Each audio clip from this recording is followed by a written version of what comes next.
road crash incident na nahitabo atong December 28, no, dito sa may sitio Munigi, Mambuaya, Cagayan de Oro City. Nalambigit ang isa ka black nga Suzuki Ertiga na nagdala sa plate number nga GAL 1158 ug gidriba ni Mr. William Habien, 51 years old, ug lumulupyo kini sa Barangay Mambuaya. Ug isa po ni siya ka chip tanod, no, sa maong barangay, no. Ug ang yang sakay ang upat ka pasahero mao ni sila Mr. Jaime Galarpe ug si Ma'am LB Galarpe. Magtiayon ni sila ug lumulupyo sa Barangay Bayanga, Cagayan de Oro City. Ug naa pa ning duha si Ma'am Arlene Yane ug kaning si Ma'am Rachel Butanas. Puro po ni taga Barangay Mambuaya, no. Sadly to say, no, kanin sila na-deceased ni sila atong the day nga na-disgrasya, no. Sa atong initial investigation atong na-observe, no, ang dalan dito sa Munigi nga area is na siya pagka downhill and curve portion ang dalan, no. Basin siguro basig ang driver na ay human error na hitabo or na miscalculate niya ang maong dalan nga portion nga curve, so mao to ni resulta na hagbong sila atong pangpang, no. Sa paghitabo atong pagkahagbong nila, si Mr. Habien ang driver ug ang iyang mga pasahero nakasustain og mga serious injury sa different parts of body nila, apil ang ulo nila. Ug dali-dali kini sila og rescue sa atong mga kauban sa BFP ug sa USAR sa Cagayan de Oro City, no. Ug dali-dali ni sila dala sa hospital sa St. Francis ug sa JR Boro Hospital diri sa Carmen. Unfortunately, kaning upat, no, gi-declare og dead on arrival sa atong mga doktor nga sila Dr. Benito, Dr. Paluna ug Dr. Cabello. Around 7:20 sa gabi yon gi-declare sila. Ang mga sakyanan na apapod dito sa area wala pa nakuha na retrieve, no, kay medyo slope siya nga area. So sir, base sa mga residente dito doon sa accident area, kasi ilang initial nga nasulti sa imong mga initial po nga pangutana rin sa ilang obserbante sa sala, no, sa actual sa pangitabo, no, wala man joy ingon nga puro ra hersey nga gato lang. Na iniingon dito na ako'y natunggan nga kalit ra kunog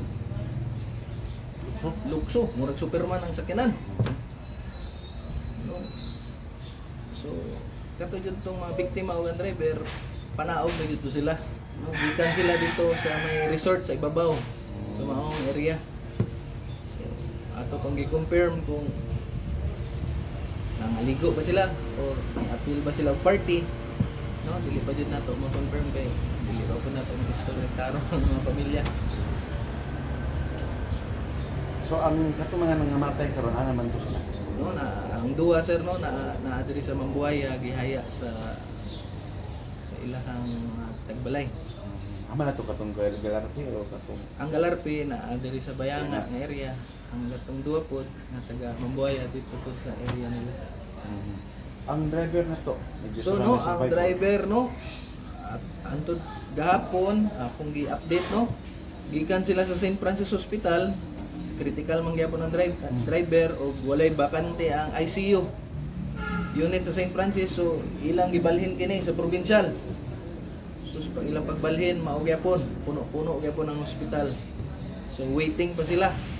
Ang luwi kay driver, ginapump pa until now. No. Supol pa. So wala pa sila. Wala pa sila masulod sa ICU. Wa pa jud, naa pa sila sa waiting area sa provincial. Medyo critical jud ang status sa driver. Sa initial siya yan sustained damage. Kung ako makato sir, no, siguro same ra siguro sa mga biktima pod. Mga bali siguro ang ulo kay naghubag man ang ulo sa driver. So ilan na daw itong CT scan sa St. Francis, wala pa nigawas ang resulta. Pila ka Juan itong man to ni ba? Gikan sa ibabaw, no, anton sa iyang resting position, bana-bana dito mga 100 meters ang kalawom. Nagihagbong hagbungan sa sakyanan. Sumala pa sa kanang murag salida bitaw nga kaniadto nga ato makita nga So, paghagbong dili ingon nga hagbong nga kasang hagbong. Kay pag final resting niya is mura siya bao nga nahayang. yan na. Oh, nga na ang iyang purma. So, dili siya yung pagkahulog. Diretso nga hagbong dili. So, nagkanaanak siya. Kaya nang buto man, kita man ako dito ang airbag ni function jud. Problema siguro sa another nga impact. Siyempre ang sakyanan na man yung mga hait nga mga parts sa metal nang buslot yapon. Di yapon ka sugakod sa og second mga pasahero possible wala nag seatbelt. Maong pag-abot na mo sa area dito sir, mga lagsik sila. Bulag sila. Nang bulag sila, naa sila sa kalibunan. No, katong portion atong dala na nga nagihagbungan nila. Isa po dato walay railings, no? Walang railings bitaw nga install. So, kita driver amping jud kanon na kay. Kato dito, murag accident prone area tong nga area jud. Okay. Wa man lang sign man siguro. Sign. Tao. Unya, wala man tayo kwento, di ba? So, Self-accident rin ito siya. Okay, now, ganting na ang atong driver makasurvive na. So, sabay, possible na ba yung mga legal liability, anak? So kung ito sa no, kasi mga iyara man itong mga higala po na niya sakay. Nung ako'y nadunggan nga ang katong mga pasahero niya is nakisakay ra pod sa iya. Okay. Hapit na almost to moabot na sila sentro sa Mambuaya, katong nga area. So base mga taga-balon, abot dito mga naog na to sila. So, muna, no, so, na possibility nga katong sa kailan iyan ni Makin. Na ako'y nakuha no, nakuha na ko ang registered owner no sa sakyanan. Nakapangalan kay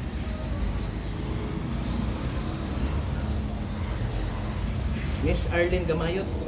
Katong na-deceased no. Okay. Nakuha na mo ang OR sa iyang sakyanan.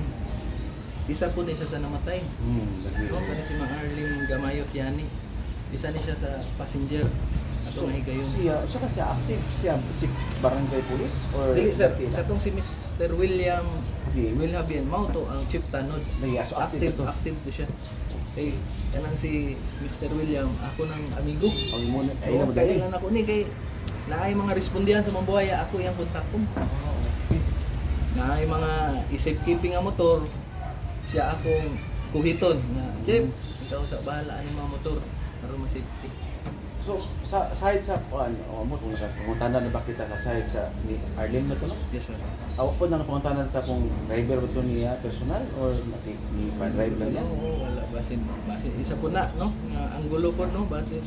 Kaya ra pug ipamaliw ang driver to si agi pa-drive si Jeep Tanon atong higayon. Ang driver ra jud ang makatubag katong naa sa ospital. Si Arlene o sabihan usa sa barangay. Yes sir. Yes sir. Barangay Mambuaya. Mambuaya. Ang posibilidad yun. Ila sila. Yan na siya. Kuan yun. So, muna nga itong karon na ang driver mo. Hinaot nga maka-survive ko siya. Pero, ato yung maklaro kung sa yung ang nahitabo sa ilahan. No? So, muna ang pinaka medyo grabe-grabe yung mga aksidente Yes sir, sa oo. kundi. Maudyo din, no? Naapoy na hagbong same scenario. Pero ang casualty ato isa lang. Unlike ani is upat jud no nga natala sa kinabuhi. Wa na jud sila kaabot sa bagong tuig, sugat sa bagong tuig. So, unsa siyempre ang mga barangay mo yung nag-assist man sa ila, di ba? Yes sir. Apil ang itong mga tanod sa Mambuaya. Tabang po kung wala sila, dili na to madali-dali to transport ang mga biktima sa ospital. Ang ilang mga gamit during sa paghabwa sa ila dito retrieve dara. Naara sir, naara man dito pang katungkol sa pamilya kay pagkahagbong ato ano po tayo nakaila dayon atuan po sila o ato ang BFP standby unit naamang po na sa Mambuaya. Oh. So dali ra po sila ka abot sa area. Pero Pag-abot mo dito, wala na kaya mga biktima. Naa pa sir, actual pa ang retrieval gikan dito sa kasambutan na Diba? plaster o ako pa silang naabtan. So pag disibit isang mga hospital, di ba, hindi mo na Sir, no, iusa. dili man pwede iusa. So, mutabang pa ang barangay Bayanga, no? Ang ilang rescue vehicle, ila pang gamit po sa pag-transport. Dili man pwede idungan tanan. Apil po ng user, tabang po. Aron dali-dali dala. Kasi kaya pa. Pero kung di Sa sila, Lito say, wala din sila kaabot. December 28, may nangyaring self-accident doon sa barangay Mambuaya. No, doon sa may Munigi, Sitio Munigi, Mambuaya, Cagayan de Oro City. May 4 na namatay at isang critical nasa ospital. No, doon sa yung Munigi na yan is downhill siya. At may pagka-curve portion ang daan. Hindi masyadong kalakihan ang daan. Maliit lang. Siguro na hindi na estimate ng driver ang curve portion ng daan, yun ang nagresulta na nahulog sila sa baba. so na-miscalculate. Na miscalculate ng driver. Pero hindi natin ma-interview ang driver kasi yun pa. Unconscious pa until now ang driver, no? At nasa ICU. Nasa ICU pa ng Northern Mindanao Medical Center. At sir, at kung sakaling makasurvive siya, ano ba, may possible ba sa legal liability? Sampang ng kaso yung sa nanamatayan o parang magkaano na sila, magkaanak na sila? Parang sa tingin ko, hindi naman siguro aabot sa kasi parang yun ko sa mga pamilya, parang magkakilala naman din sila, no?